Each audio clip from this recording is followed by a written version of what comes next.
It's time for Talk Law Radio with Todd Marquardt. Todd Marquardt, attorney at law in Texas. If you're a millionaire or a thousandaire, Talk Law Radio is now on the air. Call in with your business law question, your elder law question, veteran aid, Medicaid, build a business to get paid. 210-308-8867. Or ask a question online at marquardtlawfirm.com. That's MARQUARDT lawfirm.com. And now it's Talk Law Radio with Todd Marquardt. Welcome to Talk Law Radio. I'm Todd Marquardt. On the radio, on podcasts everywhere, on Facebook Live, on YouTube, and on talklawradio.com. If you know of a great guest or you'd like to be a guest, go to talklawradio.com. There's a button there that you click that says want to be a guest, and just send me a little bit of information about you and about what you want to talk about with me. And we might have you on the show on Saturdays at 11 o'clock in the morning. If you're already listening Sundays at 4:30 in the afternoon, check in with me on Saturday mornings where I have engaging and inspiring guests to talk about some aspect of the law that I think needs to be explained or that some people are having trouble with. Today we're going to be talking about probate and estate law, especially the law of wills and testamentary intent. Before we get started talking about the law, let's begin with prayer. Dear God, thank you for this day and for all the gifts and blessings that you give to us. Please forgive us for our sins, for our mistakes, for doing the wrong thing or failing to follow your will. Please help us understand the will you have for our lives, and help us to understand how our last will and testament can serve as our legacy for our family and beneficiaries. Please help us to do everything we do for the good of your people, for our own good, and for your glory. In Jesus' name, amen. Now it's time for you to listen to me talk about the law on the radio. And today we're talking about wills, last will and testaments, and testamentary intent. There's a court case that helps explain all of this, and so it's a good story to illustrate the principles of the law and how it might help you. But just remember that I'm not giving you legal advice, because legal advice must be tailored to the specific circumstances of each case, and laws are ever changing, and so the information I'm providing today should be viewed or heard as general in nature, educational, and informative only. The title of the case is Estate of Pauline Moran Allen, and it's a court case about a will. And I learned about this yesterday. I went to a conference in one of the Houston suburbs. It's been a long few days. I left after work on Thursday, got in late Friday, woke up early Friday, took the whole class, and then came home last night. So it was a lot of driving. I was in Houston, and I learned about this case that illustrates the principle of testamentary intent. There was a will, a written will, that the validity of it is not being challenged. The cast of characters is Pauline Moran Allen, the deceased person, Leonard, her son, who was appointed executor, Dolly, the daughter, who was contesting the codicil, and there were two other children that were not named and did not pose any contest. There was a trial proceeding to determine if the codicil was valid, and the trial court granted summary judgment allowing the will to be probated.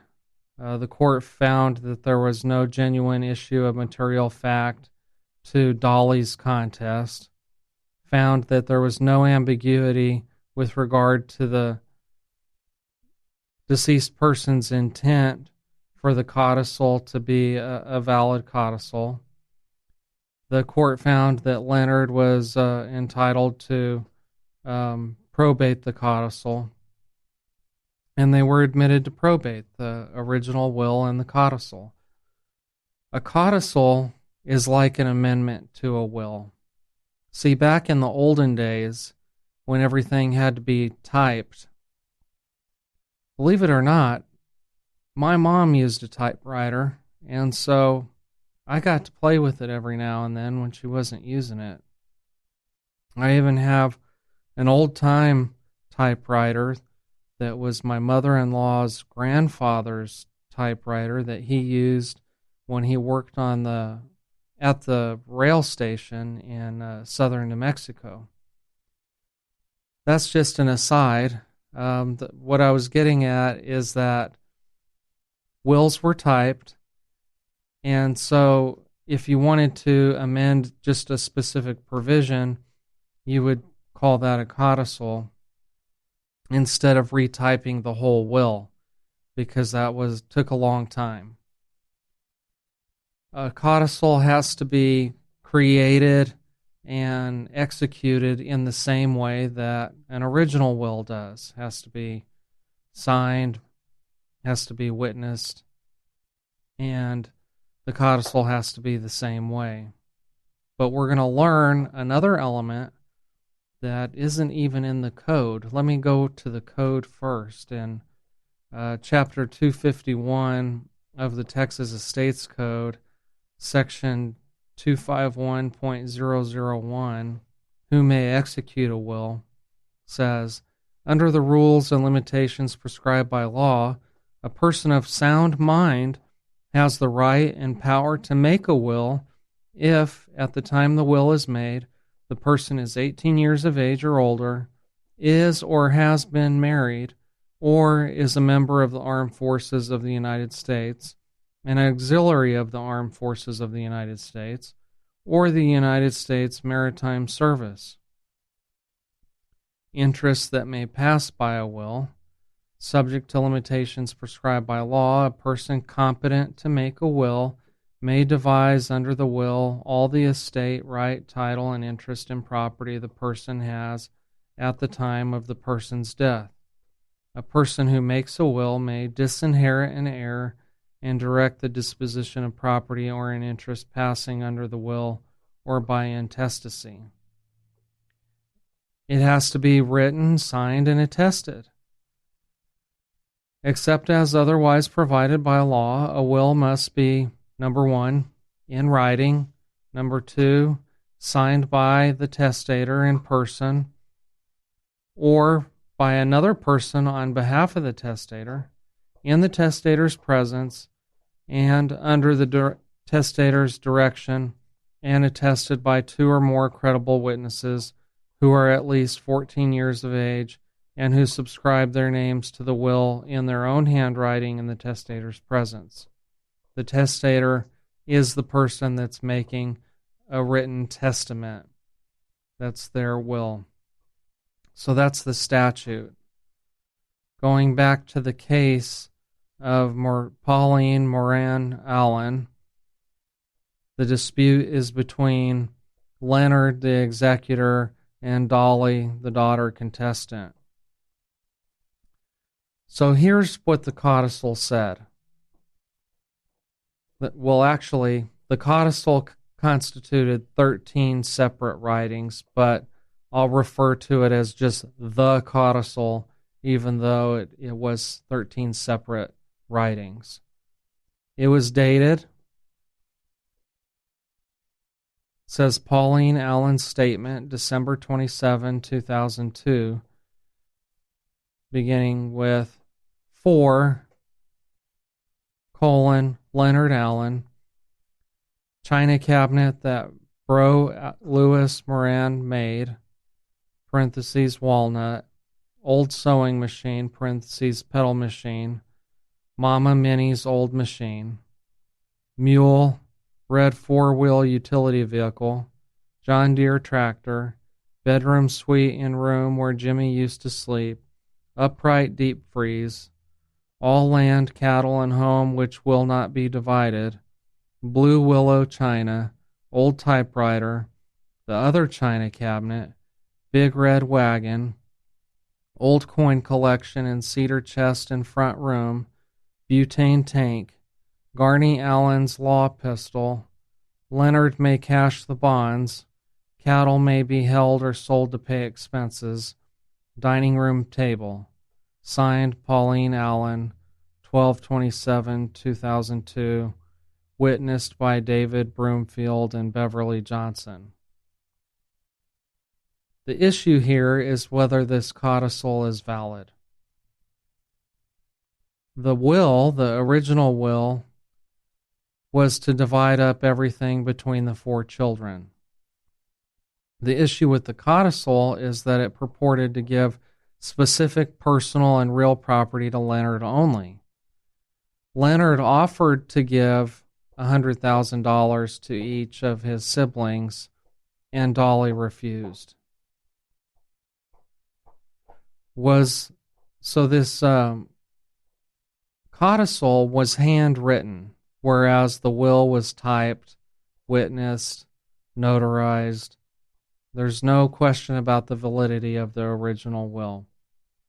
One of the questions about the validity of the codicil is that it was wholly in her handwriting, or at least so it would appear without delving into the facts.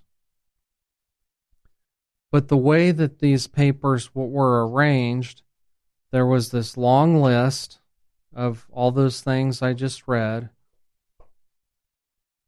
and then it had Pauline's signature diagonal across the page, whereas the list of everything was neatly printed across the page, as you would expect. And then the witnesses signed in the lower right-hand corner. So there was suspicion about whether the list was actually in Pauline's handwriting, but that doesn't decide the issue on the case. Oh, the codicil was not titled. It didn't say last will, it didn't say codicil the last will, so that's an important fact. The suspicion by Dolly was that this was just a laundry list. We don't really know what it was to do. It didn't say that this was a codicil. She never said, I give Leonard all of these things upon my death.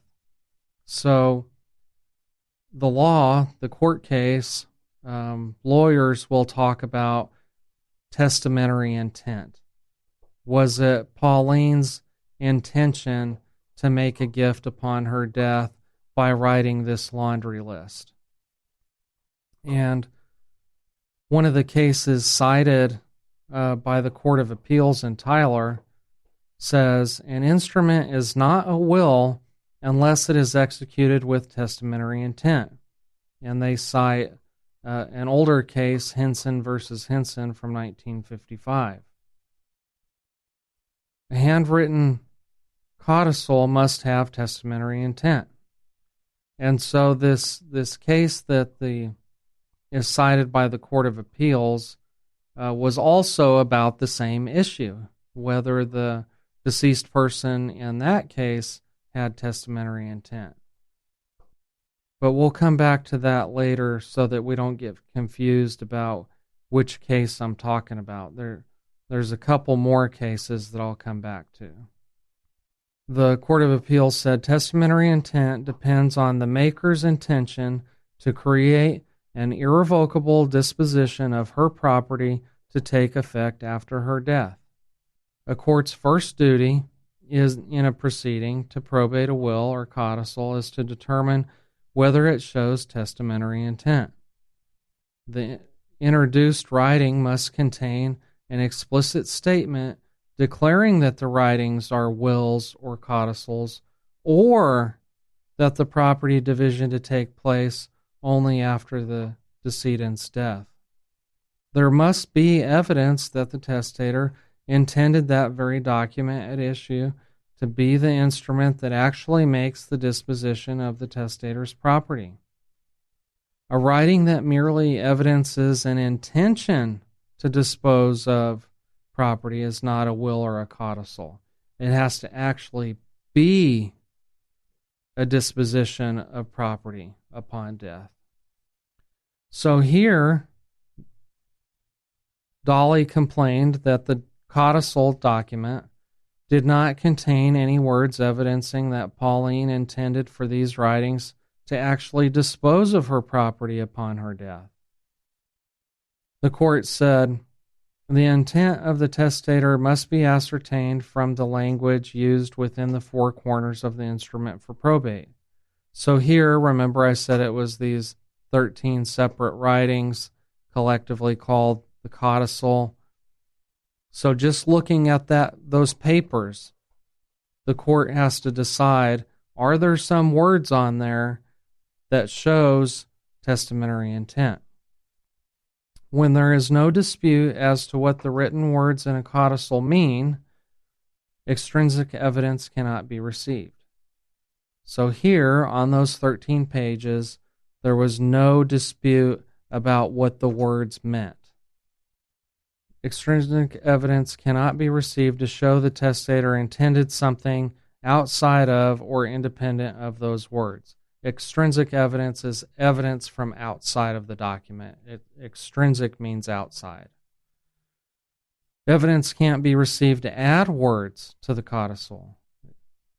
Evidence cannot be received to contradict the language in the codicil.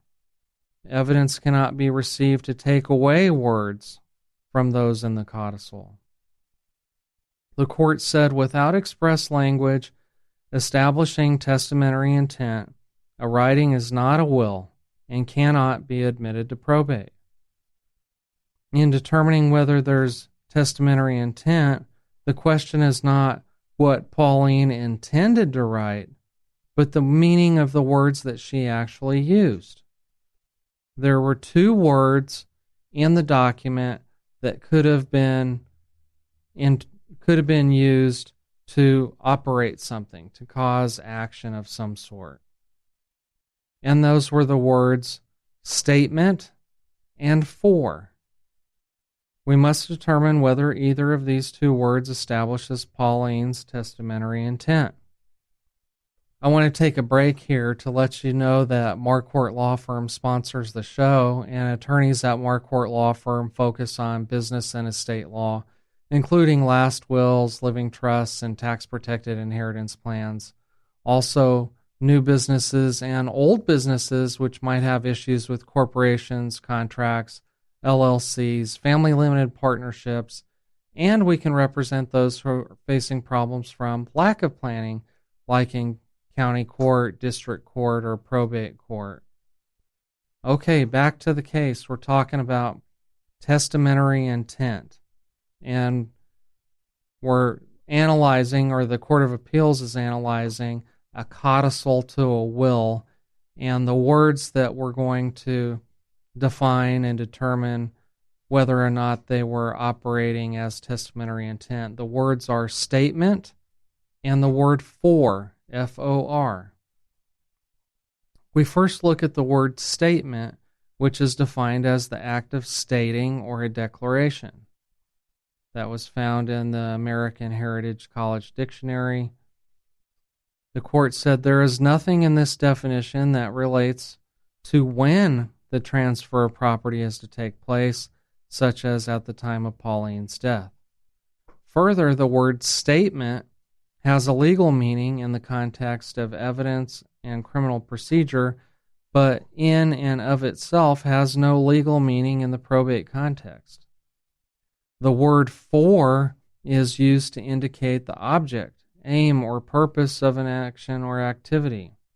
Definition coming from American Heritage College Dictionary. The court said for is also used to indicate the recipient or beneficiary of an action. Court said neither of these definitions indicates when the action or activity will take place, or when the beneficiary will receive the object. For testamentary intent to be established, the writings must clearly indicate that the transfer of property is to take place after Pauline's death. Hopefully you are understanding that this has to take place after Pauline's death. The word for does not indicate when the transfers are to take place, and more particularly does not indicate that they will take place after Pauline's death. Never says that. You have to have the right words. The court noted that the writings do not contain language ordinarily used to make a disposition of property, like words that lawyers usually use. Nowhere in the writings did they find testamentary language, such as grant, devise, nor were there any words from which a bequest can reasonably be inferred. It was just a laundry list of personal property, real property. No amount of outside evidence could supply the absent testamentary intent, and in the absence of express language evidencing that, the writings are not a codicil. Because neither the operative words in the 13 writings, statement or for, indicate the property division will take place, and there is no other declaration that such division will take place after Pauline's death, the court held the writings lacked testamentary intent and failed to constitute a codicil. The trial court made an error in granting the motion for summary judgment, and it was reversed. Let's go back to a couple of those court cases that were cited that can serve as other examples of testamentary intent. In Henson versus Henson, there was a letter. It was dated. The title of it said, "Supplementary to my last will. It still stands as is. To my wife, Ethel May Henson, my will is in briefcase zipper comp. Copy to wife. Copy to my son, J.W. Henson, Jr. Everything is yours, darling. Pay the home off. Sell my car. Have will probated at once. Go to Judge Ewing Boyd. Tell him who you are. He will give you all legal advice needed. He is my friend. Sell all my guns, things you do not need. Sell the home if you like, but buy another one where you wish to live. Take care of everything I leave you. Will need it all. I love you, darling, so much more than my own life. Bye, J.W. Henson." Here the court said the testamentary intent does not depend on the maker's realization that he is making a will or upon his designation of the instrument as a will, but upon his intention to create a revocable disposition of his property to take effect after his death. It is essential that the maker shall have intended to express his testamentary wishes in the particular instrument. Here, the handwritten codicil begins with the words, "Supplementary to my last will and testament." It still stands as is. But the court said that this negates any intention to revoke or modify any of the provisions of the typed will. At the very outset, the decedent conveys the idea that he has something in mind other than the making of a testamentary disposition of his property.